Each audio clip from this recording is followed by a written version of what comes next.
ছাত্র জনতার অভ্যুত্থানে আওয়ামী লীগ সরকারের পতনের 9 মাস পর দেশ ছাড়লেন ওই সরকারের রাষ্ট্রপতি আব্দুল হামিদ। বুধবার দিবাগত রাত 3টা 5 মিনিটে থাই এয়ারওয়েজের একটি ফ্লাইটেই তিনি দেশ ছাড়েন বলে নিশ্চিত হয়েছে ঢাকা পোস্ট। শাহজালাল আন্তর্জাতিক বিমানবন্দরে দায়িত্বশীল একটি সূত্র তার দেশ ছাড়ার বিষয়টি নিশ্চিত করেছে।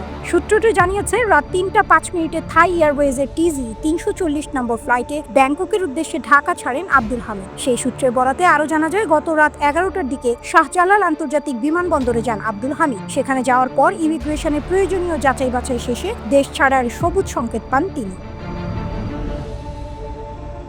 এদিকে ছাত্র জনতার গণ অভ্যুত্থানের পর আব্দুল হামিদের বিরুদ্ধে অন্তত একটি হত্যা মামলা থাকার তথ্য রয়েছে। গত 14 জানুয়ারি কিশোরগঞ্জ সদর থানায় তার বিরুদ্ধে এই মামলাটি দায়ের হয়। মামলাটিতে সাবেক প্রধানমন্ত্রী শেখ হাসিনা, শেখ রেহানা, সজীব ওয়াজেদ জয়, সাইমা ওয়াজেদ পুতুল, ওবায়দুল কাদেরের নামও রয়েছে। 14 জানুয়ারি আব্দুল হামিদের বিরুদ্ধে মামলা হওয়ার আগে কিশোরগঞ্জ জেলায় আওয়ামী লীগ নেতাদের আসামি করে প্রায় অর্ধশত মামলা হয়। তবে সেসব কোনো মামলাতেই আব্দুল হামিদকে আসামি করা হয়নি।